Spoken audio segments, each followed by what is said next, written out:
Lok adalat asina ekhoida matam changhande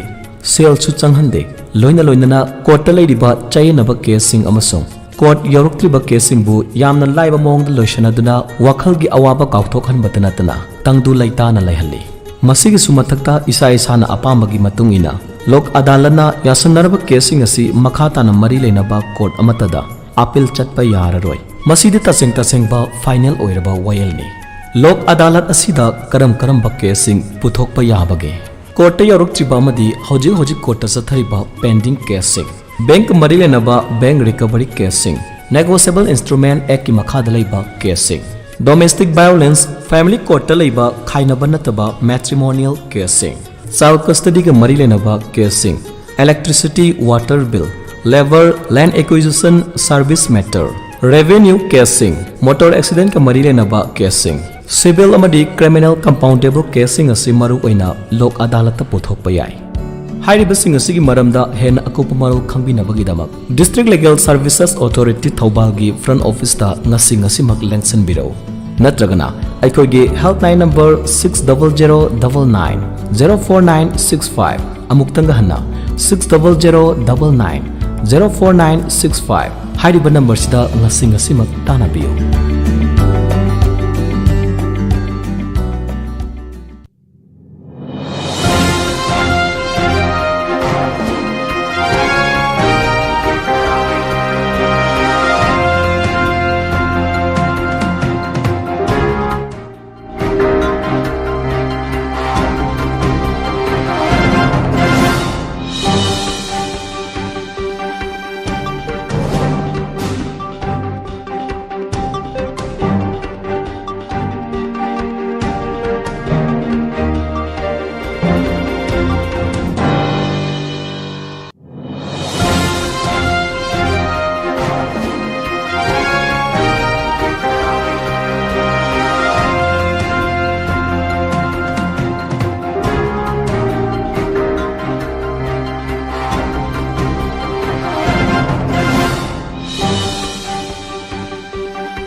Ahanbada maru oiba pau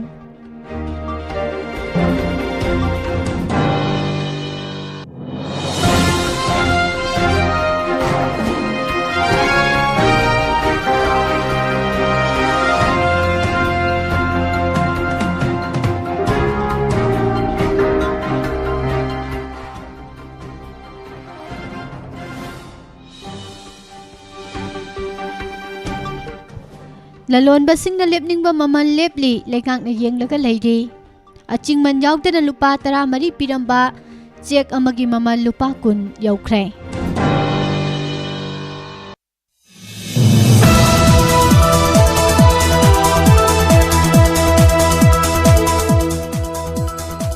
Poppy pambi thaba masung drug lalon basing da chief minister gi warning Khunai sigi yengna bani khudak tagi lepi horo police na phanana batana bada asok apan yaurakladi pangza bani Poppy thari basing khunai gi yekna bani haina lauthokpa yara bani haina chief minister na phongdokhre Amarom da tangkhul singa khundaba mafam pumna makta Poppy thahaloi haina tangkhul lup singna phongdorakle MLA mapan gi mathakta file tarok pa election petition sing High Court of Manipur gi bench ahum na khanaraga respondent sing da notice issue tawkhre Su amadi ceasefire taunari ba UG sing na yauksin badagi Poppy thaba thingbagi thabak tapan bo oidi haina police ki market dagi phongdorakle Poppy pambi thaba mafam sing khangdok na ba drone survey taunana bagi machak sing leibi nana ba government ta haijakre ꯒꯥꯔꯤ ꯒꯨꯔꯨꯡ ꯆꯠꯄꯗ ꯃꯤꯑꯣꯏ ꯑꯃ ꯁꯤꯔꯦ, ꯑꯃ ꯊꯤꯕ ꯈꯪꯗ꯭ꯔꯤ ꯍꯥꯏꯅ ꯐꯣꯡꯗꯣꯔꯛꯂꯦ꯫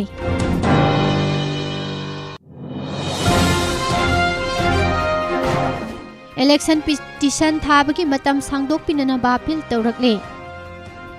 ꯌꯨꯝꯅꯥꯝ ꯔꯥꯙꯦꯁꯥ ꯃꯤꯈꯜꯗ ꯂꯨꯄꯥ ꯂꯥꯛ 4 ꯌꯧꯗꯨꯅ ꯆꯥꯗꯤꯡ ꯇꯧꯈꯤ ꯍꯥꯏꯔꯤ꯫ ꯃꯅꯤꯄꯨꯔꯗ ꯑꯇꯥꯡꯕ ꯎꯔꯩ ꯃꯈꯜ ꯑꯃ ꯊꯦꯡꯅꯔꯦ꯫ ꯀ꯭ꯋꯥꯇꯔ ꯊꯥꯗꯣꯛꯎ ꯌꯥꯗꯕꯁꯤꯡ ꯇꯛꯊꯣꯛꯄꯒꯤ ꯏꯔꯥꯡꯗ ꯃꯤꯑꯣꯏ 4 ꯁꯣꯛꯂꯦ, ꯑꯠꯁꯨꯝꯅ ꯌꯥꯅꯤꯡꯗꯕ ꯐꯣꯡꯗꯣꯛꯈ꯭ꯔꯦ꯫ ꯃꯤꯈꯜꯗ ꯂꯨꯄꯥ ꯀ꯭ꯔꯣꯔ ꯀꯌꯥ ꯆꯥꯗꯤꯡ ꯇꯧꯈꯤ ꯍꯥꯏꯕ ꯃꯌꯦꯛ ꯁꯦꯡꯂꯦ ꯍꯥꯏꯅ MPCCꯒꯤ ꯄ꯭ꯔꯁꯤꯗꯦꯟꯠ ꯀꯦ ꯃꯦꯘꯆꯟꯗ꯭ꯔꯅ ꯐꯣꯡꯗꯣꯔꯛꯂꯦ꯫ ꯃꯆꯥꯅꯨꯄꯤ ꯅꯝꯗꯨꯅ ꯐꯝꯂꯥꯜꯂꯨꯕ ꯃꯄꯥ ꯆꯍꯤ 25 ꯊꯕꯛ ꯁꯨꯕꯒꯤ ꯃꯤꯌꯥꯠ ꯄꯤꯈ꯭ꯔꯦ꯫ ꯅ꯭ꯌꯨ ꯆꯦꯛꯀꯣꯟꯒꯤ ꯇ꯭ꯔꯥꯏꯕꯦꯜ ꯀꯣꯂꯣꯅꯤꯗ ꯂꯩꯕ ꯑꯃꯟꯕ ꯀ꯭ꯋꯥꯇꯔꯁꯤꯡ ꯁꯤꯗꯣꯛꯅꯕ ꯍꯣꯠꯅꯕꯗ ꯏꯔꯥꯡ ꯊꯣꯛꯈ꯭ꯔꯦ ꯍꯥꯏꯔꯤ꯫ ꯅꯅꯥꯎ ꯃꯤꯁꯤꯒꯤ ꯃꯇꯥꯡꯗ ꯀꯃꯤꯁꯟꯅ ꯀꯦꯁ ꯂꯧꯈꯠꯈ꯭ꯔꯦ, ꯆꯤꯞ ꯁꯦꯀ꯭ꯔꯦꯇꯔꯤ, DGP ꯑꯃꯁꯨꯡ SPꯗ ꯅꯣꯇꯤꯁ ꯄꯤꯈ꯭ꯔꯦ꯫ ꯄꯤꯛꯂꯤꯕ ꯃꯆꯥ 2 ꯍꯥꯠꯂꯒ ꯃꯁꯥꯁꯨ ꯁꯤꯖꯤꯟꯅꯅꯕ ꯍꯣꯠꯅꯔꯝꯕ ꯃꯤꯑꯣꯏ ꯖꯦꯜꯗ ꯊꯥꯖꯤꯟꯈ꯭ꯔꯦ ꯍꯥꯏꯔꯤ꯫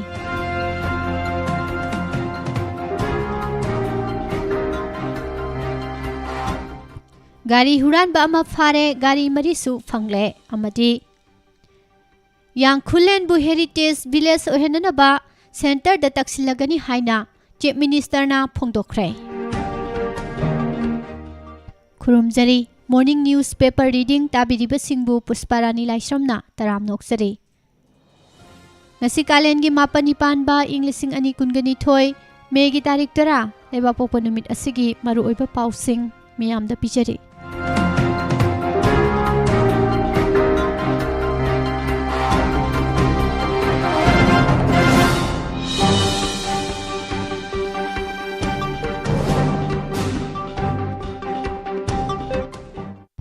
ꯃꯅꯤꯄꯨꯔꯗ ꯂꯥꯏꯔꯕ ꯑꯃꯁꯨꯡ ꯍꯤꯡꯕꯒꯤ ꯊꯥꯛ ꯐꯤꯚꯝ ꯈꯖꯤꯛꯈꯛ ꯐꯒꯠꯄ ꯃꯤꯑꯣꯏ ꯀꯥꯡꯕꯨꯅ ꯆꯦꯛꯀꯤ ꯌꯨꯝ ꯁꯥꯕ ꯉꯝꯕꯒꯤ ꯐꯤꯚꯝ ꯎꯔꯛꯇ꯭ꯔꯦ꯫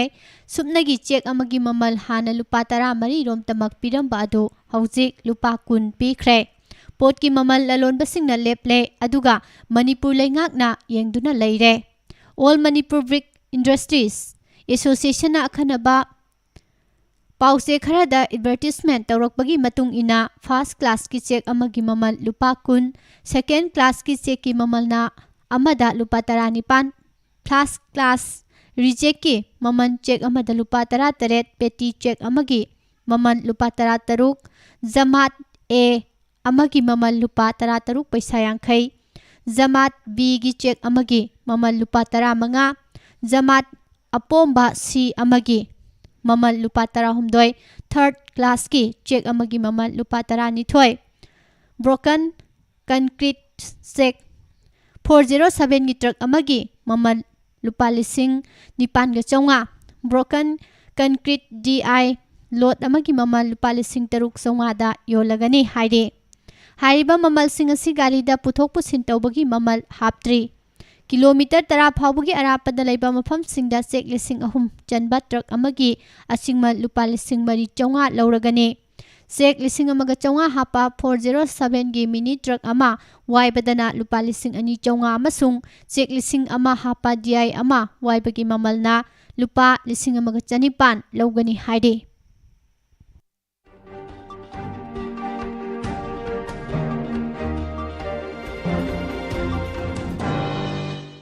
मणिपुरदा मितै सिंगी हेक मथंगदा ख्वादिगी चावो फुरुप ओइरिबा तांखुल सिंगना मखोइना खुंदाबा मफम सिंगदा पोपी थाबा अमसुंग मयाई काबा ड्रग सिंग योनबगी थबक पुमनमक अथिंगबा थमले हाइना लाउथोखरे। लमदम असिगी फुरुप खुदिंगमकना मयाई काबा ड्रग की मायोक्ता फोंगना थोगलक्तुना थेंगनमिनबा मतम ओइरे। पोपी थारिबसिंग खुनाइगी येकनबनी हाइना लाउथोकपा यारबनी हाइना चीफ मिनिस्टर एन बिरेना हाइख्रे।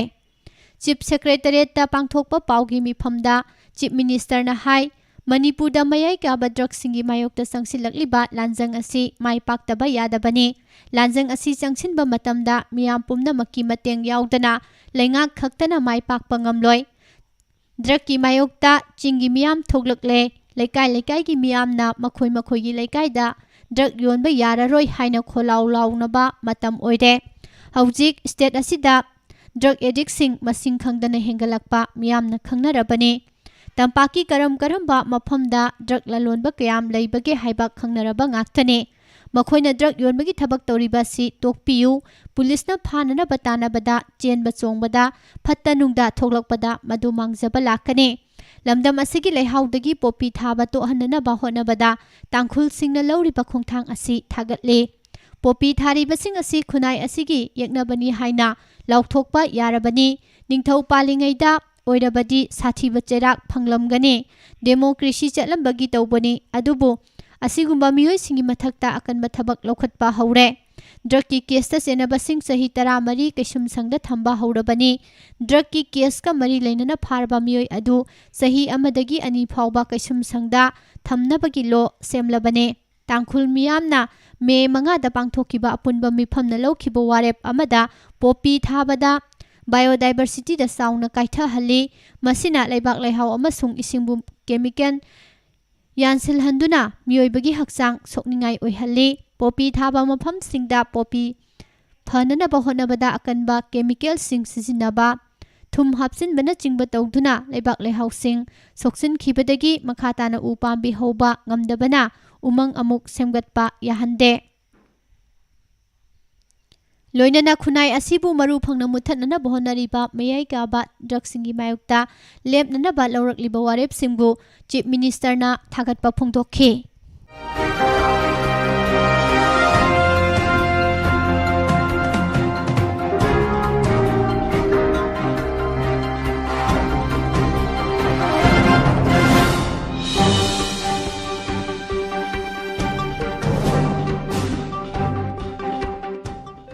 ꯍꯟꯗꯛ ꯄꯥꯡꯊꯣꯛꯈꯤꯕ 12ꯁꯨꯕ ꯃꯅꯤꯄꯨꯔ ꯂꯦꯖꯤꯁꯂꯦꯇꯤꯚ ꯑꯦꯁꯦꯝꯕ꯭ꯂꯤ ꯃꯤꯈꯜꯗ ꯃꯥꯏ ꯄꯥꯛꯇꯨꯅ MLA ꯑꯣꯏꯈ꯭ꯔꯕ ꯀꯦꯟꯗꯤꯗꯦꯠ 60ꯒꯤ ꯃꯤꯈꯜꯗ ꯆꯪꯈꯤꯕ ꯁꯦꯟꯐꯝꯁꯤꯡ association four democratic reforms ADRꯅ ꯐꯣꯡꯈ꯭ꯔꯦ꯫ Report ꯑꯁꯤꯒꯤ ꯃꯇꯨꯡ ꯏꯟꯅ ꯍꯤꯌꯥꯡꯂꯝ ꯑꯦꯁꯦꯝꯕ꯭ꯂꯤ ꯀꯣꯟꯁꯇꯤꯇ꯭ꯌꯨꯑꯦꯟꯁꯤꯗꯒꯤ MLA ꯑꯣꯏꯔꯤꯕ ꯗꯣꯛꯇꯔ ꯌꯨꯝꯅꯥꯝ ꯔꯥꯙꯦꯁ꯭ꯌꯥꯝꯅ ꯃꯤꯈꯜ ꯑꯁꯤꯗ ꯂꯨꯄꯥ 3,93,792 ꯇꯃꯛ ꯆꯪꯗꯨꯅ ꯈ꯭ꯋꯥꯏꯗꯒꯤ ꯁꯦꯜ ꯆꯪꯗꯅ ꯃꯤꯈꯜ ꯃꯥꯏ ꯄꯥꯛꯈꯤꯕ ꯀꯦꯟꯗꯤꯗꯦꯠ ꯑꯣꯏꯔꯦ꯫ ꯂꯣꯏꯅꯅ ꯂꯝꯁꯥꯡ ꯑꯦꯁꯦꯝꯕ꯭ꯂꯤ ꯀꯣꯟꯁꯇꯤꯇ꯭ꯌꯨꯑꯦꯟꯁꯤꯒꯤ MLA ꯁꯣꯔꯣꯛꯈꯥꯏꯕꯝ ꯔꯥꯖꯦꯅ ꯃꯤꯈꯜ ꯑꯁꯤꯗ ꯂꯨꯄꯥ 1,22,13,203 ꯆꯥꯗꯤꯡ ꯇꯧꯗꯨꯅ ꯈ꯭ꯋꯥꯏꯗꯒꯤ ꯁꯦꯜ ꯆꯪꯅ ꯚꯣꯠ ꯀꯥꯔꯛꯈꯤꯕ ꯀꯦꯟꯗꯤꯗꯦꯠ ꯑꯣꯏꯔꯤ꯫ ꯍꯤꯔꯝ ꯑꯁꯤꯒꯤ ꯃꯇꯥꯡꯗ ꯀ꯭ꯋꯥꯀꯩꯊꯦꯜ ꯊꯤꯌꯥꯝ ꯂꯩꯀꯥꯏꯗ ꯂꯩꯕ ꯌꯨꯠ ꯀꯂꯦꯛꯇꯤꯚ ꯃꯅꯤꯄꯨꯔ YCMꯒꯤ ꯑꯣꯐꯤꯁꯇ ꯄꯥꯡꯊꯣꯛꯈꯤꯕ ꯄꯥꯎꯒꯤ ꯃꯤꯐꯝ ꯑꯃꯗ ꯋꯥ ꯉꯥꯡꯂꯗꯨꯅ YCMꯒꯤ ꯑꯦꯗꯚꯥꯏꯖꯔꯁꯨ ꯑꯣꯏꯔꯤꯕ ADRꯒꯤ ꯁ꯭ꯇꯦꯠ ꯀꯣꯑꯣꯔꯗꯤꯅꯦꯇꯔ ꯕꯕꯂꯨ ꯂꯣꯏꯇꯣꯡꯕꯝꯅ ꯍꯥꯏ ꯃꯅꯤꯄꯨꯔꯗ ꯍꯟꯗꯛ ꯄꯥꯡꯊꯣꯛꯈꯤꯕ ꯃꯤꯈꯜ ꯑꯁꯤꯗ ECIꯅ ꯄꯤꯕ ꯒꯥꯏꯗꯂꯥꯏꯟꯗ ꯌꯥꯎꯔꯤꯕ ꯂꯨꯄꯥ 19,000,000 ꯆꯥꯗꯤꯡ ꯇꯧꯒꯗꯕꯅꯤ ꯍꯥꯏꯔꯤꯕ ꯑꯁꯤꯒꯤ ꯋꯥꯡꯃꯗ ꯑꯍꯦꯟꯕ ꯁꯦꯟꯐꯝ ꯀꯌꯥꯃꯔꯨꯝ ꯊꯥꯗꯅꯈꯤ ꯍꯥꯏꯕꯁꯤ ꯄꯨꯝꯅꯃꯛꯅ ꯈꯪꯅꯔꯕꯅꯤ꯫ ꯃꯁꯤꯒꯤꯁꯨ ꯃꯊꯛꯇ ꯃꯤꯈꯜꯗ ꯁꯦꯟ ꯌꯦꯟꯕꯒꯤ ꯆꯠꯅꯕꯤ ꯑꯃ ꯂꯩꯔꯤꯕ ꯑꯁꯤꯒꯤ ꯃꯇꯥꯡꯗ ꯁ꯭ꯇꯦꯠ ꯑꯁꯤꯒꯤ ꯆꯤꯐ ꯃꯤꯅꯤꯁꯇꯔꯅ ꯐꯥꯎꯕ ꯄꯕ꯭ꯂꯤꯛ ꯄ꯭ꯂꯦꯠꯐꯣꯔꯝ ꯃꯤꯌꯥꯝ ꯇꯤꯟꯕ ꯃꯐꯝꯗ ꯏꯇꯠ ꯇꯠꯇꯅ ꯐꯣꯡꯗꯣꯛꯄꯗ ꯅꯠꯇꯅ ꯍꯟꯗꯛꯇ ꯄꯥꯡꯊꯣꯛꯈꯤꯕ ꯑꯆꯧꯕ ꯃꯤꯇꯤꯡ ꯑꯃꯗ ꯃꯍꯥꯛꯀꯤ ꯀꯣꯂꯤꯛ ꯑꯣꯏꯔꯤꯕ ꯃꯤꯅꯤꯁꯇꯔ ꯑꯃꯗ ꯃꯤꯈꯜꯗ ꯀ꯭ꯔꯣꯔ ꯀꯌꯥ ꯆꯪꯈꯤ ꯍꯥꯏꯅ ꯐꯥꯎꯕ ꯊꯝꯈꯤꯕ ꯂꯩꯈ꯭ꯔꯕꯅꯤ꯫ ꯆꯩꯔꯛ ꯑꯁꯤꯗ ꯍꯟꯗꯛ ꯄꯥꯡꯊꯣꯛꯈꯤꯕ ꯃꯤꯈꯜ ꯑꯗꯨꯗ ꯃꯥꯏ ꯄꯥꯛꯇꯨꯅ ꯄꯥꯎ ꯑꯁꯤ ꯃꯈꯥ ꯇꯥꯅ ꯄꯤꯖꯔꯤ꯫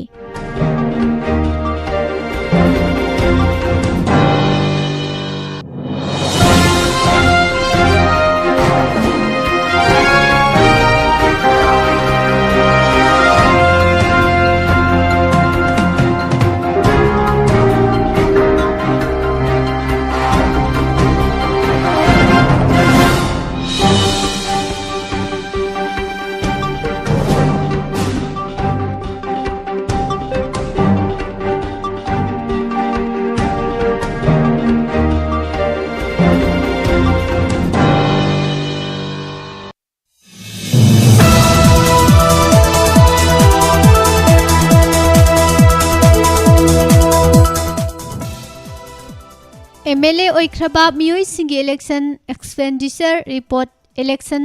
ꯀꯝꯃꯤꯁꯟ ꯑꯣꯐ ꯏꯟꯗꯤꯌꯥꯗ ꯃꯤꯈꯜ ꯍꯥꯏꯗꯣꯛꯈ꯭ꯔꯕ ꯃꯇꯨꯡ ꯅꯨꯃꯤꯠ 30ꯅꯤꯒꯤ ꯃꯅꯨꯡꯗ ꯊꯥꯒꯠꯂꯛꯀꯗꯕꯅꯤ ꯍꯥꯏꯅ ꯂꯩꯔꯕꯅꯤ꯫ ꯑꯁꯤꯒꯨꯝꯕ ꯀꯥꯡꯂꯣꯟ ꯑꯁꯤꯒꯤ ꯃꯇꯨꯡ ꯏꯟꯅ MLAꯁꯤꯡꯅ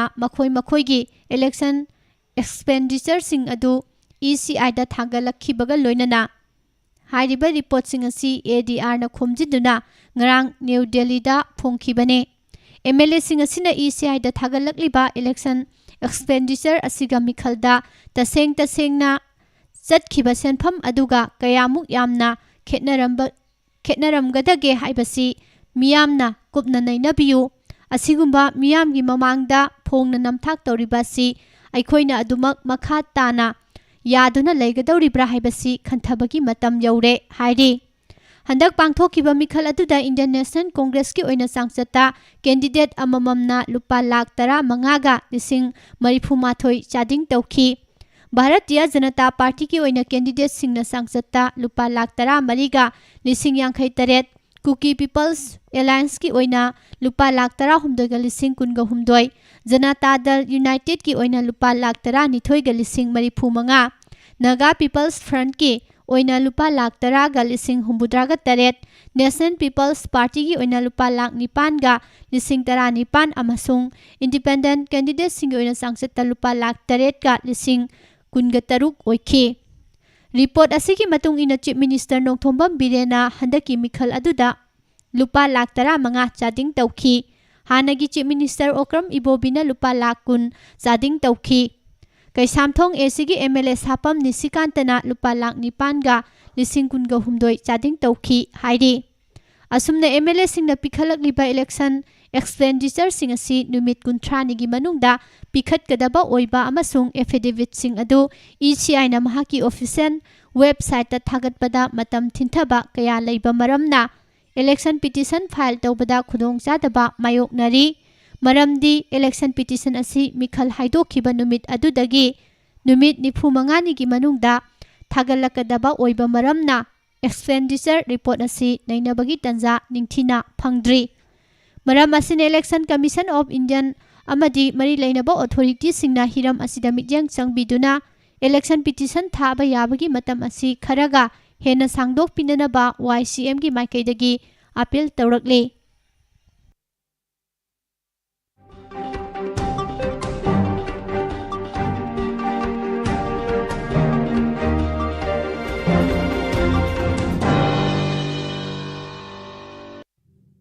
Package drinking water puraga lakpa gari ama Imphal More lambi ki Tenopal manaki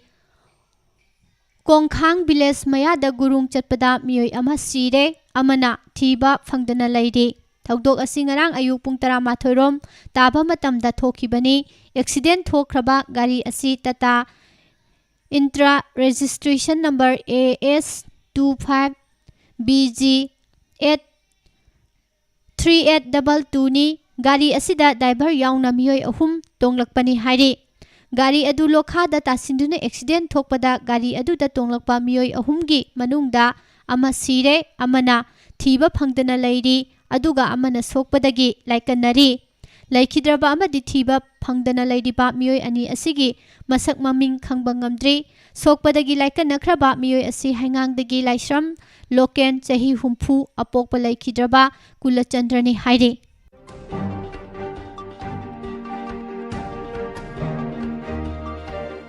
Loktak Development Authority LDA na Loktak Protection Act 2006 sisinaduna Pumlen amasung Khoidum Lamjau Pat ta changba yararoi haina Pumlen Pat Khoidum Lamjau kanba punba lupna phongdorakle lup asigi secretary Salam Joina thadorokpa cherol amada Pat asigi lam demarcation tawriba asigi matangda akoibada khundariba khun kunga tarukki miyamgi oiba mifam ama ngarang Nongmai khongda laiba laimakhong lairembi community hall da pangthoktuna warep kayasu laukhre hairi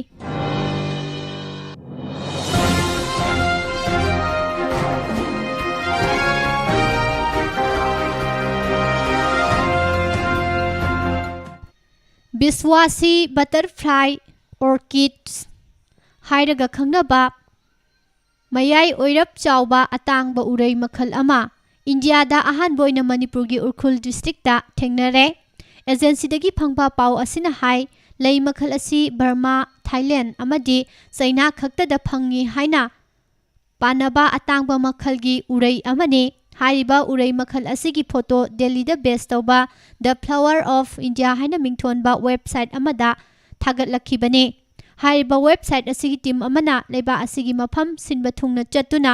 ꯑꯇꯥꯡꯕ ꯂꯩ ꯃꯈꯜꯁꯤꯡꯒꯤ photo ꯀꯥꯞꯄꯗ ꯃꯅꯤꯄꯨꯔꯒꯤ ꯎꯈ꯭ꯔꯨꯜ ꯗꯤꯁꯇ꯭ꯔꯤꯛꯀꯤ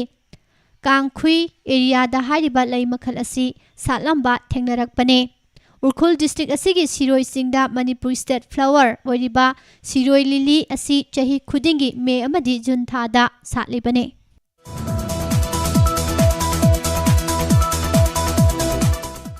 notice ꯊꯥꯗꯨꯅ quarter ꯍꯣꯡꯗꯣꯛꯅꯕ ꯂꯩꯉꯥꯛꯀꯤ ꯏꯝꯄ꯭ꯂꯣꯌꯤꯁꯤꯡꯗ ꯈꯪꯍꯟꯈ꯭ꯔꯕꯁꯨ quarter ꯊꯥꯗꯣꯛꯎ ꯌꯥꯗꯕꯗꯒꯤ new ꯆꯦꯛꯀꯣꯟꯗ ꯂꯩꯕ ꯀ꯭ꯋꯥꯇꯔꯁꯤꯡ ꯂꯩꯉꯥꯛꯀꯤ ꯃꯥꯏꯀꯩꯗꯒꯤ ꯇꯛꯊꯣꯛꯄꯒꯤ ꯊꯕꯛ ꯉꯔꯥꯡꯗꯒꯤ ꯆꯠꯊꯕ ꯍꯧꯈ꯭ꯔꯦ꯫ ꯑꯌꯨꯛ ꯑꯉꯟꯕꯗꯒꯤ ꯍꯧꯅ ꯁꯦꯝ ꯁꯥꯈꯤꯕ ꯇꯛꯊꯣꯛꯄꯒꯤ ꯊꯕꯛ ꯑꯗꯨ ꯀ꯭ꯋꯥꯇꯔꯗ ꯂꯩꯕꯁꯤꯡꯒ ꯑꯃꯗꯤ ꯇꯛꯊꯣꯛꯄ ꯂꯥꯛꯂꯤꯕ ꯂꯩꯉꯥꯛꯀꯤ ꯑꯣꯐꯤꯁꯤꯌꯦꯜꯁꯤꯡꯒꯒꯤ ꯃꯔꯛꯇ ꯌꯦꯠꯅꯗꯨꯅ ꯂꯩꯈꯤ꯫ ꯑꯗꯨꯕꯨ ꯑꯌꯨꯛꯀꯤ ꯄꯨꯡ 12:30 ꯇꯥꯔꯛꯄ ꯑꯗꯨꯋꯥꯏꯗꯒꯤ ꯏꯝꯐꯥꯜ ꯏꯁ ꯗꯤꯁꯇ꯭ꯔꯤꯛ ꯄꯨꯂꯤꯁꯀꯤ ꯑꯣꯐꯤꯁꯔꯁꯤꯡ ꯌꯥꯎꯅ ꯇꯛꯊꯣꯛꯄ ꯂꯥꯛꯂꯤꯕ ꯑꯣꯐꯤꯁꯤꯌꯦꯜꯁꯤꯡꯅ ꯀ꯭ꯋꯥꯇꯔ ꯑꯗꯨꯒꯤ ꯑꯀꯣꯏꯕꯗ ꯈꯥꯔꯤꯕ ꯆꯦꯛꯄꯜ ꯊꯨꯒꯥꯏꯕ ꯍꯧꯔꯛꯄꯗꯒꯤ ꯑꯃꯨꯛ ꯅꯥꯀꯜ ꯑꯅꯤꯒꯤ ꯃꯔꯛꯇ ꯑꯀꯟꯕ ꯋꯥꯐꯝꯁꯤꯡ ꯐꯣꯡꯗꯣꯛꯅꯔꯛꯈꯤ꯫ ꯄꯨꯂꯤꯁꯀꯤ ꯃꯥꯏꯀꯩꯗꯒꯤ ꯊꯕꯛ ꯁꯨꯕ ꯑꯗꯨꯗ ꯊꯤꯡꯕ ꯊꯣꯛꯂꯛꯂꯤꯕ ꯃꯤꯑꯣꯏꯁꯤꯡꯗ ꯆꯪꯈꯤꯅꯅꯕ ꯀꯌꯥꯔꯛ ꯍꯟꯅ ꯈꯪꯍꯟꯈꯤ꯫ ꯑꯗꯨꯝ ꯑꯣꯏꯅꯃꯛ ꯊꯕꯛ ꯁꯨꯕ ꯑꯗꯨꯕꯨ ꯊꯤꯡꯖꯤꯟꯕ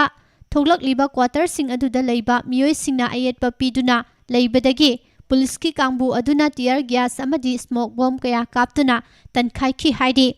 ꯇꯟꯖꯥ ꯑꯗꯨꯗ ꯇꯤꯌꯔ ꯒ꯭ꯌꯥꯁ ꯀꯥꯞꯂꯛꯄ ꯑꯗꯨꯅ ꯃꯔꯝ ꯑꯣꯏꯔꯒ ꯃꯤꯑꯣꯏ 4 ꯑꯁꯣꯛ ꯑꯄꯟ ꯌꯥꯎꯗꯨꯅ ꯖꯦꯅꯤꯝꯁꯇ ꯂꯥꯌꯦꯡꯅꯅꯕ ꯄꯨꯈꯠꯈꯤ꯫ ꯇꯨꯡꯗ ꯄꯨꯂꯤꯁꯅ ꯁꯪꯂꯒ ꯁ꯭ꯀꯥꯕꯦꯇꯔ ꯀꯌꯥ ꯁꯤꯖꯤꯟꯅꯗꯨꯅ ꯆꯦꯛꯄꯜꯁꯤꯡ ꯇꯛꯊꯣꯛꯄ ꯍꯧꯈꯤ꯫ ꯉꯔꯥꯡ ꯆꯠꯊꯈꯤꯕ ꯇꯛꯊꯣꯛꯄꯒꯤ ꯊꯕꯛ ꯑꯗꯨꯒ ꯃꯔꯤ ꯂꯩꯅꯅ ꯏꯝꯐꯥꯜ ꯏꯁ ꯗꯤꯁꯇ꯭ꯔꯤꯛꯀꯤ ꯗꯦꯄꯨꯇꯤ ꯀꯃꯤꯁꯅꯔ ꯈꯨꯃꯟꯊꯦꯝ ꯗꯥꯏꯅꯥꯅ ꯍꯥꯏ ꯅ꯭ꯌꯨ ꯆꯦꯛꯀꯣꯟꯒꯤ ꯃꯐꯝꯁꯤꯡꯗ ꯂꯩꯔꯤꯕ ꯀ꯭ꯋꯥꯇꯔꯁꯤꯡ ꯑꯁꯤ ꯁꯥꯈꯤꯕ ꯌꯥꯝꯅ ꯀꯨꯏꯔꯕ ꯑꯣꯏꯕꯅ ꯅꯧꯅ ꯁꯥꯅꯅꯕ ꯍꯧꯖꯤꯛ ꯂꯩꯔꯤꯕ ꯏꯝꯄ꯭ꯂꯣꯌꯤꯁꯤꯡꯅ ꯀ꯭ꯋꯥꯇꯔꯁꯤꯡ ꯑꯁꯤ ꯊꯥꯗꯣꯛꯅꯕ ꯃꯥꯡꯖꯧꯅꯅ ꯈꯪꯍꯟꯈꯤ꯫ ꯃꯃꯥꯡ ꯆꯍꯤꯒꯤ ꯃꯥꯔꯆꯇꯒꯤ ꯍꯧꯗꯨꯅ ꯋꯥꯛꯁ ꯗꯤꯄꯥꯔꯠꯃꯦꯟꯠꯀꯤ ꯃꯥꯏꯀꯩꯗꯒꯤ ꯀ꯭ꯋꯥꯇꯔ ꯑꯁꯤꯗ ꯂꯩꯔꯤꯕ ꯏꯃꯨꯡ 140 ꯍꯦꯟꯕ ꯑꯁꯤ ꯍꯣꯡꯗꯣꯛꯈꯤꯅꯅꯕ ꯆꯦ ꯊꯣꯛꯈ꯭ꯔꯕꯅꯤ꯫ ꯃꯐꯝ ꯑꯁꯤꯗ ꯍꯧꯖꯤꯛ ꯑꯅꯧꯕ ꯍꯥꯎꯁꯤꯡ ꯀꯝꯄ꯭ꯂꯦꯛꯁ ꯑꯃ ꯄꯥꯎ ꯑꯁꯤ ꯃꯈꯥ ꯇꯥꯅ ꯇꯥꯃꯤꯟꯅꯁꯤ꯫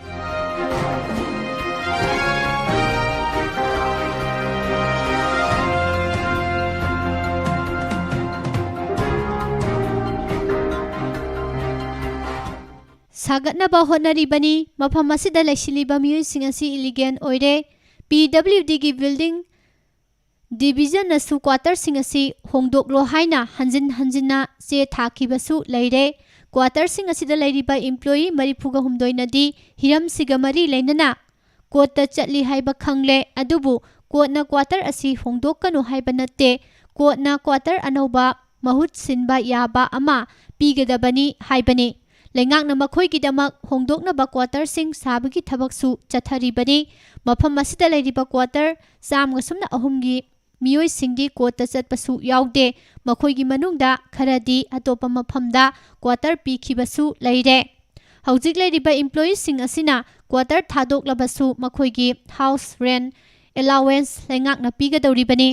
ꯂꯩꯉꯥꯛꯅ ꯅꯧꯅ ꯁꯥꯒꯗꯧꯔꯤꯕ ꯍꯥꯎꯁꯤꯡ ꯀꯝꯄ꯭ꯂꯦꯛꯁ ꯑꯁꯤ ꯁꯥꯕꯗ ꯂꯩꯉꯥꯛꯀꯤ ꯊꯧꯗꯥꯡ ꯂꯩꯕ ꯏꯝꯄ꯭ꯂꯣꯌꯤ ꯉꯥꯛꯇ ꯑꯣꯏꯕꯅꯤꯅ ꯃꯇꯦꯡ ꯄꯥꯡꯕꯤꯌꯨ꯫ ꯄ꯭ꯔꯣꯖꯦꯛ ꯑꯁꯤꯁꯨ ꯂꯦꯞꯇꯨꯅ ꯂꯩꯕ ꯌꯥꯗꯕꯅ ꯆꯦꯛꯄꯜꯁꯤꯡ ꯇꯛꯊꯣꯛꯄꯒꯤ ꯊꯕꯛ ꯆꯠꯊꯕꯅꯤ ꯍꯥꯏꯈꯤ꯫ ꯑꯃꯔꯣꯝꯗ ꯊꯣꯛꯈꯤꯕ ꯊꯧꯗꯣꯛ ꯑꯗꯨꯒ ꯃꯔꯤ ꯂꯩꯅꯅ ꯅ꯭ꯌꯨ ꯆꯦꯛꯀꯣꯟꯒꯤ ꯀ꯭ꯋꯥꯇꯔ ꯑꯁꯤꯗ ꯂꯩꯕ ꯑꯊꯥꯟ ꯃꯀꯪ ꯀꯧꯕ ꯃꯤꯑꯣꯏ ꯑꯃꯅ ꯄꯥꯎꯃꯤꯁꯤꯡꯗ ꯍꯥꯏ ꯂꯩꯉꯥꯛꯅ ꯃꯈꯣꯏꯒꯤ ꯑꯇꯣꯞꯄ ꯂꯩꯐꯝ ꯑꯃꯠꯇꯁꯨ ꯄꯤꯗꯅ ꯀ꯭ꯋꯥꯇꯔ ꯊꯥꯗꯣꯛꯇꯨꯅ ꯆꯠꯈꯤꯅꯅꯕ ꯍꯥꯏꯕꯁꯤ ꯌꯥꯕ ꯉꯝꯂꯣꯏ꯫ ꯀꯣꯟꯅ ꯑꯇꯣꯞꯄ ꯍꯣꯡꯗꯣꯛꯐꯝ ꯃꯐꯝ ꯄꯤꯗ꯭ꯔꯤꯕ ꯐꯥꯎꯕ ꯂꯩꯅꯅꯕ ꯑꯣꯔꯗꯔ ꯄꯥꯏꯗꯨꯅ ꯂꯩꯔꯤꯕꯅꯤ꯫ ꯑꯗꯨꯕꯨ ꯃꯐꯝ ꯑꯁꯤꯕꯨ ꯇꯛꯊꯣꯛꯄ ꯂꯥꯛꯂꯤꯕꯁꯤꯡꯅ ꯑꯀꯟꯕ ꯋꯥꯐꯝꯁꯤꯡ ꯊꯝꯂꯛꯇꯨꯅ ꯉꯝꯃꯤ ꯍꯥꯏꯕꯒꯨꯝ ꯆꯦꯛꯄꯜ ꯊꯨꯗꯦꯛꯄ ꯍꯧꯔꯛꯈꯤꯕꯅꯤ꯫ ꯂꯩꯉꯥꯛꯅ ꯇꯧꯔꯛꯂꯤꯕ ꯊꯕꯛ ꯑꯁꯤ ꯌꯥꯝꯅ ꯅꯨꯡꯉꯥꯏꯇꯦ꯫ ꯂꯩꯉꯥꯛꯅ ꯅꯧꯅ ꯁꯥꯒꯗꯧꯔꯤꯕ ꯄ꯭ꯔꯣꯖꯦꯛ ꯑꯁꯤꯗ ꯑꯌꯦꯠꯄ ꯄꯤꯕ ꯂꯩꯇꯦ꯫ ꯑꯗꯨꯕꯨ ꯍꯣꯡꯗꯣꯛꯅꯕ ꯃꯐꯝ ꯁꯤꯟꯒꯗꯕꯅꯤ ꯍꯥꯏꯕꯅꯤ꯫ ꯆꯤꯞ ꯃꯤꯅꯤꯁꯇꯔꯅ ꯒꯣ ꯇꯨ ꯍꯤꯜꯁ ꯍꯥꯏꯗꯨꯅ ꯆꯤꯡꯗ ꯆꯠꯂꯤ꯫ ꯑꯗꯨꯕꯨ ꯇꯝꯄꯥꯛꯇ ꯂꯩꯕ ꯆꯤꯡꯃꯤ ꯀꯌꯥꯗꯅ ꯑꯁꯤꯒꯨꯝꯕ ꯊꯕꯛꯁꯤꯡ ꯑꯁꯤ ꯆꯠꯊꯔꯛꯄꯁꯤ ꯄꯦꯟꯗꯦ꯫ ꯀ꯭ꯋꯥꯇꯔ ꯑꯁꯤꯗꯒꯤ ꯍꯣꯡꯂꯒ ꯀꯗꯥꯏꯗ ꯂꯩꯒꯅꯤ? ꯄꯨꯂꯤꯁꯀꯤ ꯊꯧꯑꯣꯡ ꯑꯗꯨꯅ ꯃꯔꯝ ꯑꯣꯏꯔꯒ ꯃꯤꯑꯣꯏ 4ꯔꯣꯝꯁꯨ ꯑꯁꯣꯛ ꯑꯄꯟ ꯅꯪꯂꯦ ꯍꯥꯏꯈꯤ꯫ ꯑꯃꯔꯣꯝꯗ ꯆꯦꯛꯀꯣꯟꯗ ꯂꯩꯕ ꯀ꯭ꯋꯥꯇꯔ ꯈꯔ ꯂꯩꯉꯥꯛꯅ ꯇꯛꯊꯣꯛꯈꯤꯕꯒꯤ ꯊꯧꯑꯣꯡ ꯑꯁꯤꯕꯨ ꯑꯣꯜ ꯇ꯭ꯔꯥꯏꯕꯦꯜ ꯁ꯭ꯇꯨꯗꯦꯟꯠ ꯌꯨꯅꯤꯌꯟ ꯑꯠꯁꯨꯝꯅ ꯑꯀꯟꯕ ꯃꯑꯣꯡꯗ ꯌꯥꯅꯤꯡꯗꯕ ꯐꯣꯡꯗꯣꯔꯛꯂꯤ꯫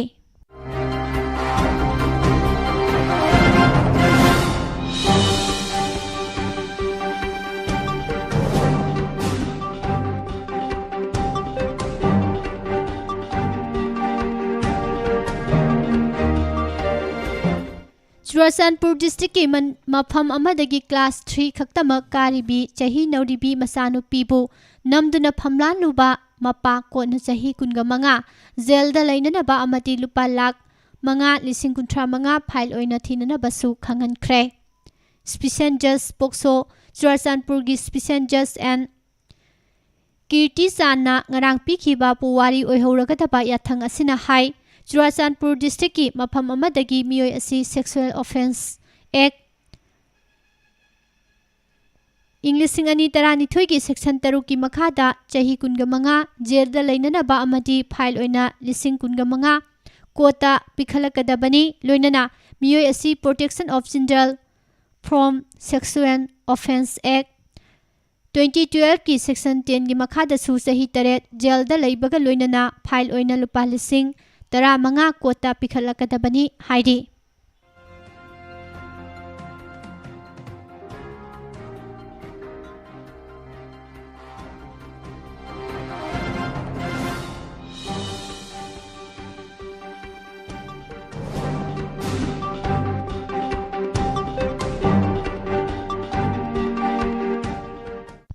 Chief Minister Nongthombam Birena miyam tinba mifam amada mahaki cabinet minister oiriba Naisangthem Susindro da bota lupa crore kaya sangki haina hangkhiba aduna BJP na handaki mikhal aduda lupa crore tingduna amadi mani amasung masal power sizinaraga mai paglakhibani haiba mayek sengle haina Manipur Pradesh Congress Committee gi President Kaisam Megachandrana phongdokkhre. Tha asigi manungda MPCC gi makhada laidiba Primary Committee and Block ki President amadi Executive Block President PCC Member Unit Booth Primary gi election amasung Block amadi District singi thau pugataba khanbagi mikhal pangthokadoriba asiga mari leinana ngarang Congress babal da paumisinga unabada mahakna hai Chief Minister gi thawong aduna democracy na piriba mihut khanjanana bagi hak adu handaki mikhal asida BJP lengak na pije haiba utpane haukiba chahi Englishing ani tara tare da pangthokkiba election da Congress ki MLA kunganipan ka khibani adubu handak pangthokkiba state asigi assembly election da MLA manga khakta mai pakiba asigi maram miyam ne hena khangnarabane mikhal da Congress na mai thikhiba adumak BJP na mikhal da sel amati pangal ki matik mahak pawasi makhatana taminase.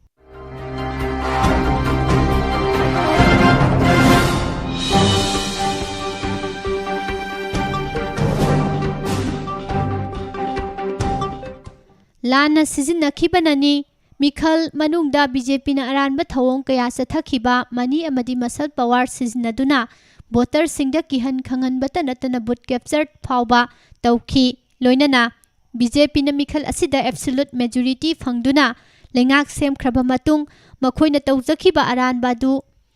aranba kaya adu haujikti mapan thoglakle hainasu mahakna makha takhi Nakal amaromda paugi mifam aduda saruk yakiba Congress President Congress ki Pradesh Returning Officer PRO Manipur Pratap Bhanu Saramana Manipur Pradesh Congress Committee ki anauba member khanbagi drive haukiba April 15 phawba pangthokhi hariba drive aduda member lakh amarom Congress ta enarol tauba ngamki MPCC ki president amasung CLP leader na piba thajabagi matung ina member lakh ahum yongna taugani haibagi thajaba leire AICC ki poktak matung ina tha asigi tarik 15 da unit booth ki primary election pangthoklagani mikhal asigi scrutiny na me 10 da oiraga mirepse lauthokpagi aroiba numitna me 12 da oigani Block 11 ki election ki scrutiny me kunga humdoi da pangthoklaga mirepse lauthokpagi aroiba matam me kunga 3 ta oiraga mikhalna me kunthra mathoi da pangthokani mikhal mai paklaba singdagi district ki thau pugadaba Manipur Pradesh Congress Committee da lakadaba sing khangani nauna khangadawriba amadi nauna thau pugadawriba sing asina Congress Party hena mapangal kalhanduna khwadagi senja thumja tawba party oiraga BJP lenga asi thengnagani डेमोक्रेसीबु खोंगाउनरिबा कया असिदगी मियामबु कन्ननबा MPCC की president CLP leader अमदी senior leader सिंगा लोइनना थबक तौगनी हाइनसु महाकना मखा ताना फोंदोखी।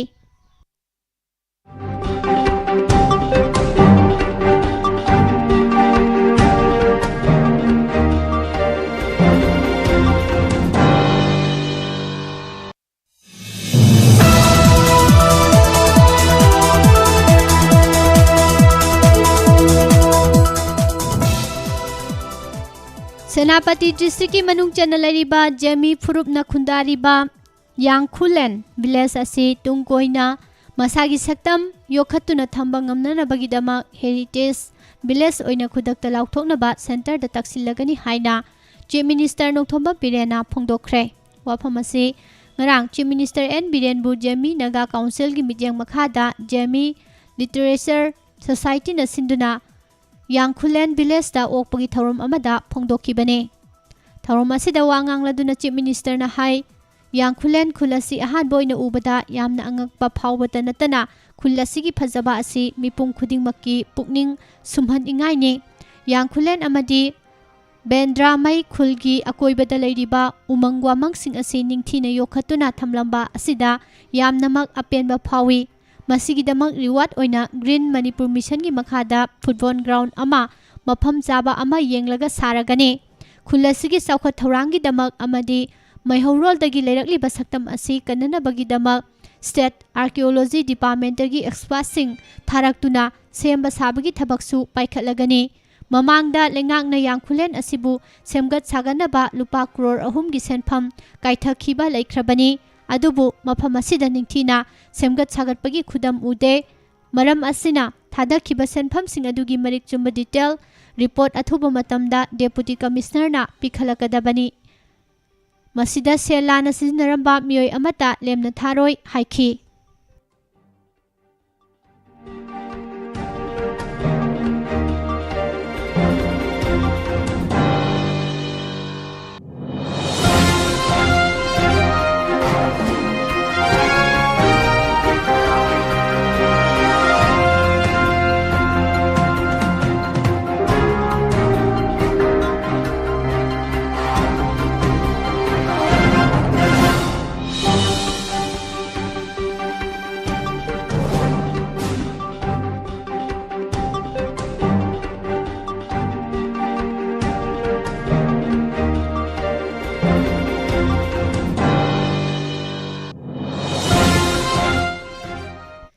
मणिपुर थोखिबा मिसी मिनागी थौदोकसिंग मनुंगदा ख्वाइदगी तमथिरबा थौदोक अमा ओइना मसामकी चही 2 अमसुंग चही 4 खक्ता ngairiba machanupa amaga machanupi amaga bu thang amasung nungthang sijinnaduna hatlaba matungda angang anisigi mama oidibi masagi loina bibusu thangna yanduna hatnana bahonaramlaba matung masasu mathanta sijananaba temsingna khiba miyoi ama ngarang CGM Imphal West की कोना था सिगी कुनगा हुमदोई फावबा judicial कस्टडीदा remand लौख्रे। कोर्टना जेल थाजिन खरबा मियोय असिगी ममिंग सिंथाम सुरजित कुमार एलाइस मर्फी चही 94 अपोकपा लैखिद्रबा CS इबो चौकवी लम्फेल PS की मनुंग चनबा संगांगै मनिंग लेकाइगी थाउसंग लंपाक मयादगी निहाइरी। था सिगी अनिदा सगोलबन कांगाबम लेकाइदगी अरामबम ननाव चही 38 अपोकपा लैखिद्रबा अरामबम धनंजयबु इम्फाल PS की सब इंस्पेक्टर अमना लुचिंगबा टीम अमना फाख्रबा मतुंग मखोइगी कस्टडीदा लाइकनबा नंगदना सिखिबा थौदोकी मतांगदा civil society coalition on human right CSCHR की को कन्वेनर जोय चिंगाखम इफम की प्रेसिडेंट रेणु तखेलंबम अमसुंग HRA की एजुकेटिव डायरेक्टर बबलू लोइतोंगबमना फाइल तौरखिबा कंप्लेंट पिटिशन अमगी मतुंग इना Manipur human right commission case अमा लौखतुना खनरबा मतुंगदा चीफ सेक्रेटरी DGP SP अमसुंग OC दा नोटिस सिंग issue तौख्रे।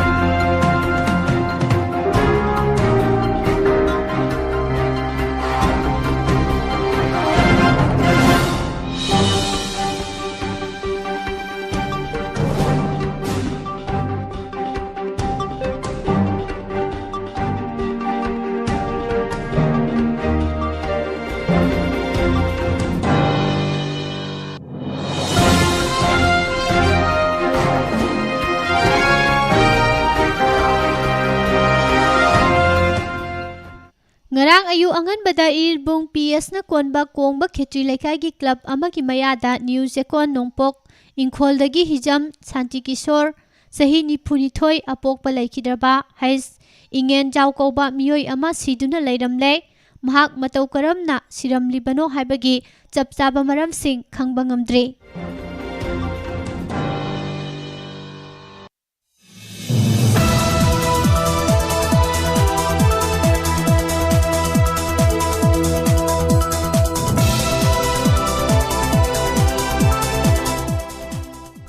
Iramdam asigi miyoi singda maru oina inkhalakliba naha singda mayai kaba chinjak ki akanba saitheng ama pirakliba si thengnana ba pumnamakna honaminase haina Manipuri Students Federation MSF na phongdorakle.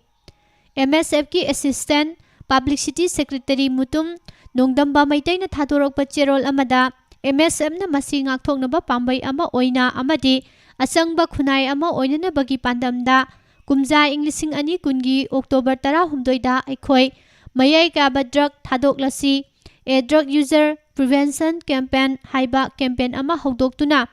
ngasi phawba sangsinduna lakli maram aduna khunai asida mayai kaba chinjakna achauba saitheng pirakliba asibu thinghounana ba MSF na hotnaduna lakpagi saruk ama oina tungi mahiroi amadi naha singbu aphaba ama oinana ba Mahairoi singda mayai kaba chinjakna piriba saitheng asiga mari leinana Manipur Students Federation gi head office asigi mijeng makhada MSF District Committee ahum haibadi MSF Imphal West District Committee Bisnupur District Committee amadi Thobal District Committee na sinduna district ahumda kumja Englishing ani kungi October 10 dagi changchinduna lakpa a drug user prevention campaign asigi makhada First District 11 essay writing competition amasu pangthokre hairi.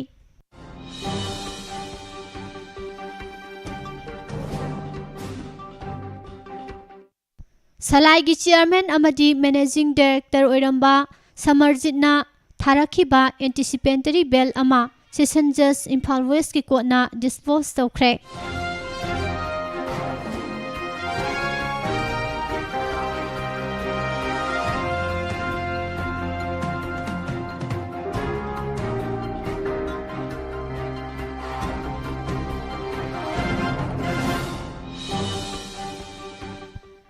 Lenga ki school Fagalhan si mission school building khak semjillaga mahiroi singda quality education phanghandraga su yaragadra school singda matik chana oja leiramdaba mahiroi ki masinga oja ka yenglubada chanaramdaba class 6 to 8 ki mahiroi sing takpinana oja ama phawba leiramdaba higher secondary gi lecturer na primary ki oja leitabana maram oiraga taklambasu thengnare Primary gi ojana higher secondary gi mahiroi singda lairik taklambasu thengnare masiga loinana oja sudabana maram oiraga full parrot tauba ngamdaduna nganna suti tharambasu thengnare haina Kanglaipak Students Association KSA na phongdorakle mahiroi lup asigi Secretary General Thiam Johnson na khuyek piduna thadorakpa cherol amada Lamdam asigi education system da awonba ama puraknaba hotnariba asida mahiroi lup asina education system da aihenba mitjeng sangbagi makha chatharakpa khongthang ama oina school Fagalansi mission gi makha da lariba school sing koina chatuna yengsilubada awatpa asoiba kya marum thengnare school Fagalansi mission gi makha da yamlaba senpham kaithakhraga maram chana sembi sabiramdaba kaithakriba senphamga Semgat libaga chanadaba yamlaba senpham kaithakhraga room khara khak semlaga loisilamba thengnare chumnagi rangkhak tawramlaga loisilamba toilet singphau sembiramdaba asoiba kayamarum thengnare school sing asigi head singda school Fagalansi mission ga mari leinaba document sing hanglubada puthokpa ngamdaba KSA na hakchina lawbaga loinana School Fagalansi mission ga mari lainana thadakhiba yamlaba senpham haina thokhibara haibagi chingnaba leire hairi masiga mari lainana lengangna henba mijeng sangbinana ba mahiroi lup asigi maikaidagi phongdorakle loinana lenga asigi education minister da athubada school singda henba mijeng sangbiba watliba oja sing mentionbiba loinana school फगलनसी मिशनदा थादखिबा सेनफमसिंग सारमलबसिंगा चटनरिब्रा हाइबनचिंबा अथुबदा यंगसिनबियु हाइना चेरोल असिदा मखा ताना फोंदोरकले।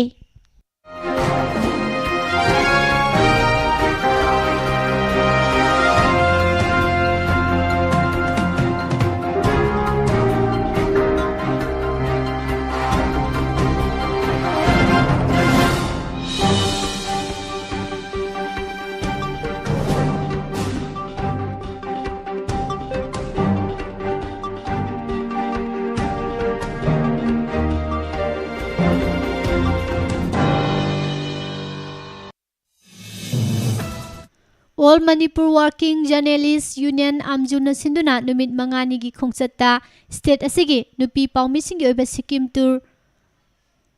ngarang Manipur lenga ki Rural Development and Panchayati Raj Minister Yumnam Khemchana Manipur Place Club tagi lamthakre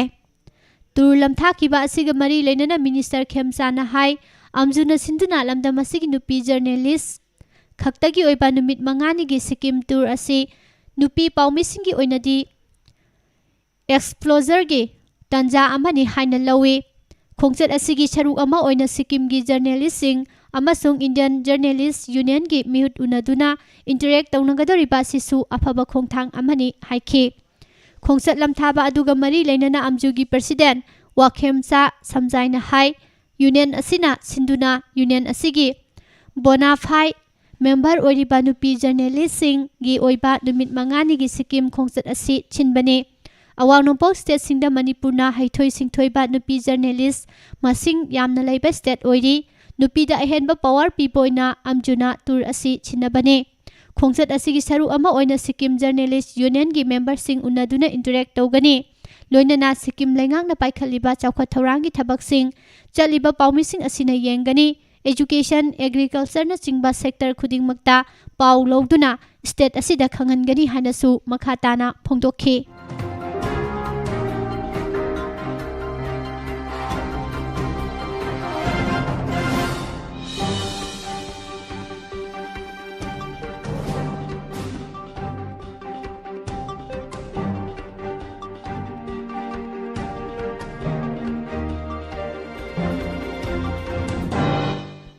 Education is ki makhata lariba primary oja sing itare suba page na halu haiduna United Primary Teachers Association Manipur UPTAM na yamna ingna tamna khongjang changchilakpa amadi amuba base thetuna oja sing na class sangduna mahai tambiba leptana chatharaktuna ngaranga thana numit tara mangani sure adubu ngasi phawba mari leinaba singna kari mata hairaktabadagi Manipur gi tongan tongan be school singi primary oja sing na ngarang su amuba base thetuna class houdingaida school mamang da leptuna khongjang changchin khre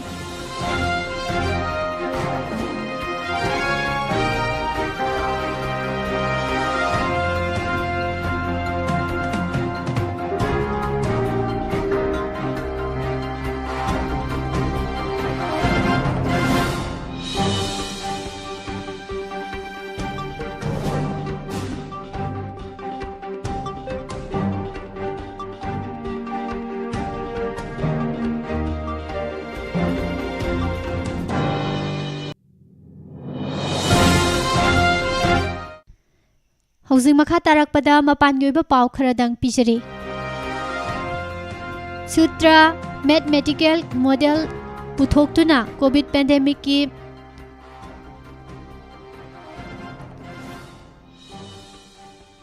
trajectory yamna chumna prediction tauba yahankhiba IIT K gi professor Maninder Agrawal na lebak asida mari suba web leitaba yai hairi Kumja English ani kungamathoi gi October da Lakhimpur Kheri da thokiba misi minagi thodokta maru oiba accused sing oriba mioi mari na tharakhiba bail application sing ningthokaba numita Allahabad High Court ki Lucknow bench na reject tawkhre Karnataka Legislative Council da opposition leader oriba BK Hari Prasad na ningthokaba numita Ajan gi mayokta campaign tauribasing adu terrorist singni haikhre Bihar Public Service Commission BPSC gi preliminary paper leak case ki matang da thijinnanaba ningthokaba numita police na member 12 gi team ama semkhre. Team adu Economic Offense Wing EOW gi Superintendent of Police Susil Kumar na lusinggani.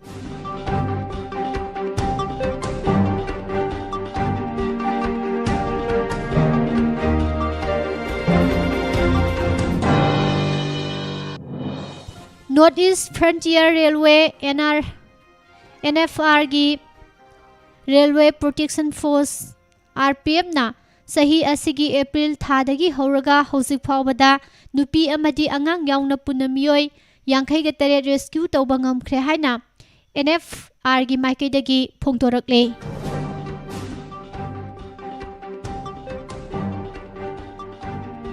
Assam gi tongan ba mafamsingda koila smuggle tawba amadi illegal oiba mawongda mining gi thabak chathabagi achauba wathok ama oiringai marak asida state asida leiriba school drop out singbu koila huranba kangbuna thabakta sisinabagi achauba wathok ama amuk lakle.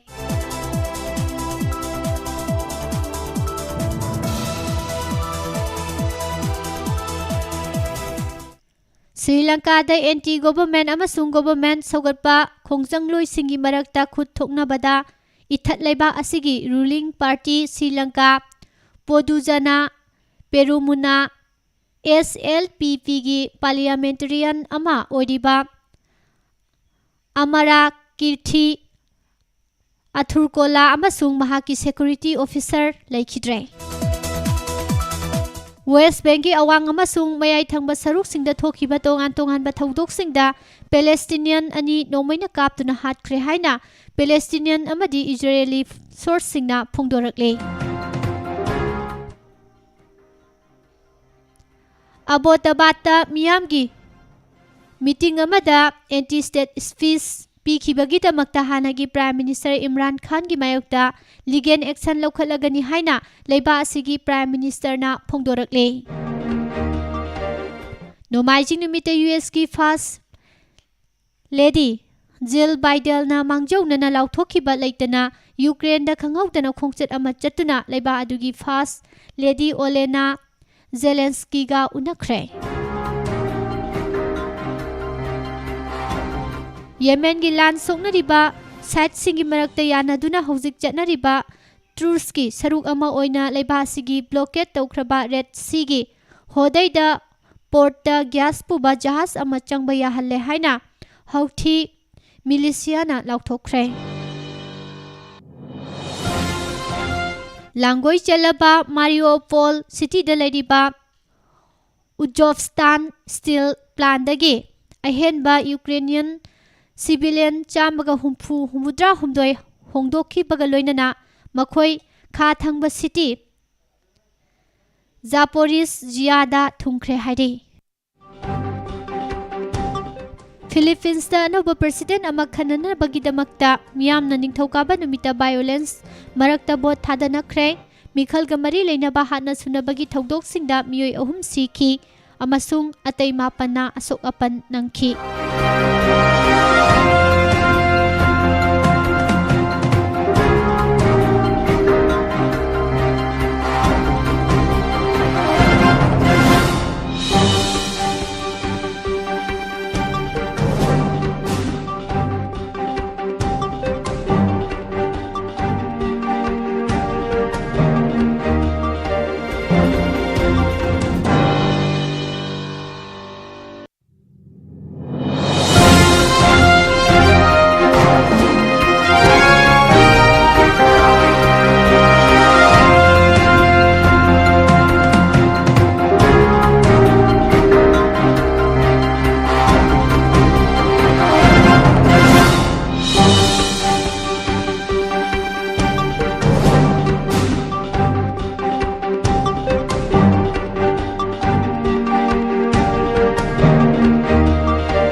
Sanabagi Pauda United Veteran Football Association Manipur na sinduna Marisuba Sangai Trophy Veteran Football Championship ngarang Imphal gi Mapal Kangjaibungda hawdokhibaga loinana UVSA Chajing ahauba numit ki match da mai pakre. Manipur Cricket Association asinduna luang pokpa cricket stadium da chathariba taruk suba MNCA W Prahut amadi W Ramananda Elite Tournament ki ngarang sanakiba Group A gi match amada PTRC Pasoina Force Khitrigaubu ran chamaga yankhaini thoida maithiba pikre.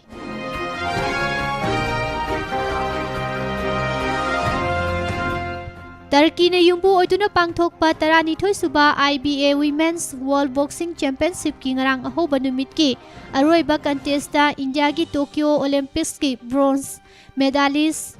Laplina Borgohena Chinese Taipei gi Inglising ani taranipan IBA Women's World Champion Chen Nain Chinbu ahum anida light middleweight kg humbudra gi round of 32 bout da maithiba pikre.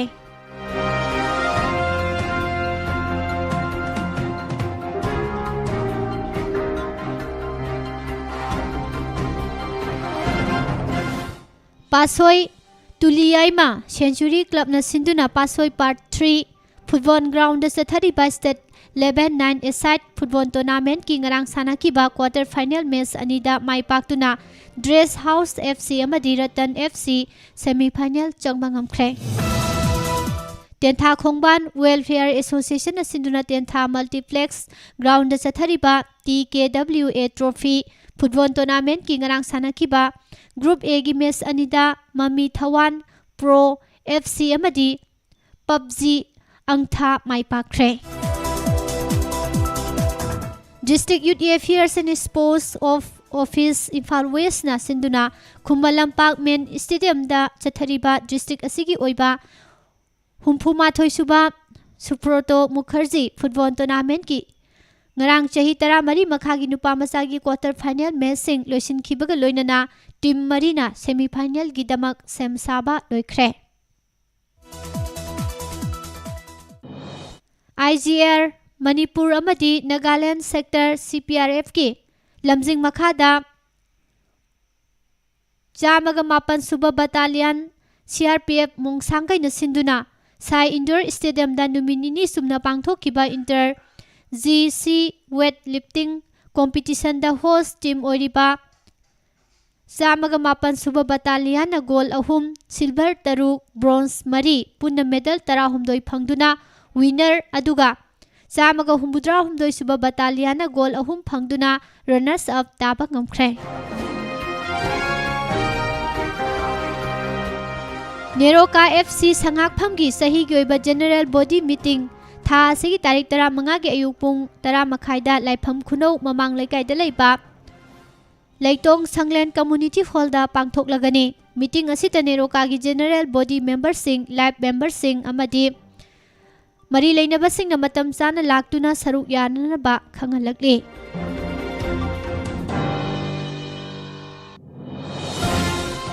Awang Sekmai Scheduled Caste Development Committee ASS CDC na mamangda tongan-tongan bespos Pavilion ahum khusin nakraba matung mari suba oina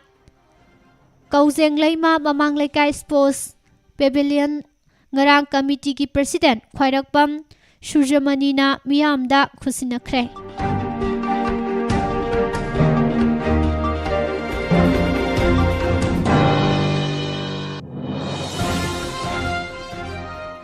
Amadi DY Patil Sports Academy da sanakiba Indian Premier League ki ngarangi match da Kolkata Knight Riders na Mumbai Indians puran yankhai gani thoida maithiba pikre. Losilakpada maruiba paw mohana.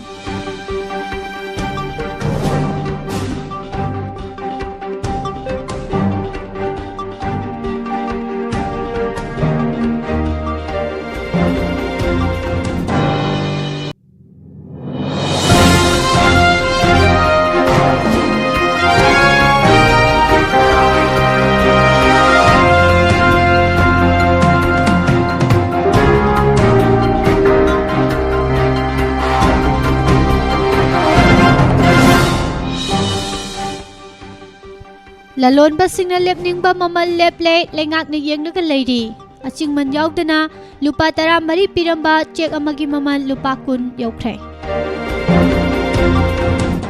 ꯇꯥꯡꯈꯨꯜꯁꯤꯡꯅ ꯈꯨꯟꯗꯥꯕ ꯃꯐꯝ ꯄꯨꯝꯅꯃꯛꯇ poppy ꯊꯥꯍꯜꯂꯣꯏ ꯍꯥꯏꯅ ꯇꯥꯡꯈꯨꯜ ꯂꯨꯞꯁꯤꯡꯅ ꯐꯣꯡꯗꯣꯔꯛꯂꯦ poppy ꯊꯥꯔꯤꯕꯁꯤꯡ ꯈꯨꯟꯅꯥꯏꯒꯤ ꯌꯦꯛꯅꯕꯅꯤ ꯍꯥꯏꯅ ꯂꯥꯎꯊꯣꯛꯄ ꯌꯥꯔꯕꯅꯤ ꯈꯨꯟꯅꯥꯏꯁꯤꯒꯤ ꯌꯦꯛꯅꯕꯅꯤ ꯈꯨꯗꯛꯇꯒꯤ ꯂꯦꯞꯄꯤꯍꯧꯔꯣ ꯄꯨꯂꯤꯁꯅ ꯐꯥꯅꯅꯕ ꯇꯥꯟꯅꯕꯗ ꯑꯁꯣꯛ ꯑꯄꯟ ꯌꯥꯎꯔꯛꯂꯗꯤ ꯃꯥꯡꯖꯕꯅꯤ ꯍꯥꯏꯅ chief ꯃꯤꯅꯤꯁꯇꯔꯅ ꯍꯥꯏꯈ꯭ꯔꯦ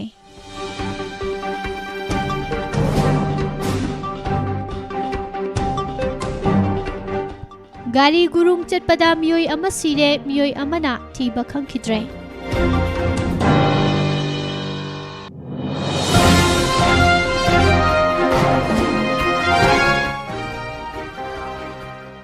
election petition ꯊꯥꯕꯒꯤ ꯃꯇꯝ ꯁꯥꯡꯗꯣꯛꯄꯤꯅꯅꯕ ꯑꯄꯤꯜ ꯇꯧꯔꯛꯂꯤ ꯌꯨꯝꯅꯥꯝ ꯔꯥꯙꯦꯁꯥꯝ ꯃꯤꯈꯜꯗ ꯂꯨꯄꯥ ꯂꯥꯈ 3 ꯌꯧꯗꯅ ꯆꯥꯗꯤꯡ ꯇꯧꯈꯤ ꯍꯥꯏꯔꯤ ꯃꯅꯤꯄꯨꯔꯗ ꯑꯇꯥꯡꯕ ꯎꯔꯩ ꯃꯈꯜ ꯑꯃ ꯊꯦꯡꯅꯔꯦ ꯀ꯭ꯋꯥꯇꯔ ꯊꯥꯗꯣꯛꯎ ꯌꯥꯗꯕꯁꯤꯡ ꯇꯛꯊꯣꯛꯄꯒꯤ ꯏꯔꯥꯡꯗ ꯃꯤꯑꯣꯏ 4 ꯁꯣꯛꯂꯦ ꯑꯁꯨꯝꯅ ꯌꯥꯅꯤꯡꯗꯕ ꯐꯣꯡꯗꯣꯛꯈ꯭ꯔꯦ ꯃꯆꯥꯅꯨꯄꯤ ꯅꯝꯗꯨꯅ ꯐꯝꯂꯥꯜꯂꯨꯕ ꯃꯄꯥ ꯆꯍꯤ 25 ꯊꯕꯛ ꯁꯨꯕꯒꯤ ꯃꯤꯌꯥꯠ ꯄꯤꯈ꯭ꯔꯦ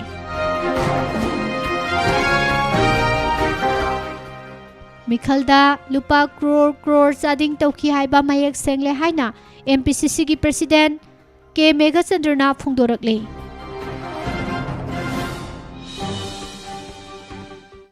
ꯅꯅꯥꯎ ꯃꯤꯁꯤꯒꯤ ꯃꯇꯥꯡꯗ ꯀꯃꯤꯁꯟꯅ ꯀꯦꯁ ꯂꯧꯈꯠꯈ꯭ꯔꯦ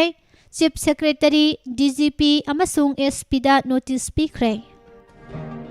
ꯄꯤꯛꯂꯤꯕ ꯃꯆꯥ 2 ꯍꯥꯠꯂꯒ ꯃꯁꯥꯁꯨ ꯁꯤꯖꯅꯅꯕ ꯍꯣꯠꯅꯔꯝꯕ ꯃꯤꯑꯣꯏ ꯖꯦꯜꯗ ꯊꯥꯖꯤꯟꯈ꯭ꯔꯦ ꯍꯥꯏꯔꯤ ꯑꯃꯗꯤ ꯌꯥꯡꯈꯨꯂꯦꯟꯕꯨ ꯍꯦꯔꯤꯇꯦꯖ ꯚꯤꯂꯦꯖ ꯑꯣꯏꯍꯟꯅꯕ ꯁꯦꯟꯇꯔꯗ ꯇꯛꯁꯤꯜꯂꯒꯅꯤ ꯍꯥꯏꯅ ꯆꯤꯞ ꯃꯤꯅꯤꯁꯇꯔ ꯅꯣꯡꯊꯣꯝꯕꯝ ꯕꯤꯔꯦꯟꯅ ꯐꯣꯡꯗꯣꯛꯈ꯭ꯔꯦ ꯄꯤꯖꯔꯤꯕ ꯄꯥꯎꯁꯤꯡ ꯑꯁꯤꯒ ꯂꯣꯏꯅꯅ ꯍꯧꯖꯤꯛꯀꯤ ꯑꯣꯏꯅꯗꯤ ꯅꯨꯡꯇꯤꯒꯤ ꯐꯣꯡꯂꯤꯕ ꯄꯥꯎꯆꯦꯁꯤꯡꯗꯒꯤ ꯂꯧꯊꯣꯛꯆꯕ ꯃꯔꯨꯑꯣꯏꯕ ꯄꯥꯎꯁꯤꯡ ꯃꯤꯌꯥꯝꯗ ꯄꯤꯖꯕ ꯂꯣꯏꯁꯤꯟꯖꯔꯤ ꯇꯥꯕꯤꯔꯤꯕꯁꯤꯡꯕꯨ ꯑꯃꯨꯛꯀ ꯍꯟꯅ ꯄꯨꯁꯄꯥꯔꯥꯅꯤ ꯂꯥꯏꯁ꯭ꯔꯝꯅ ꯈꯨꯔꯨꯝꯖꯔꯤ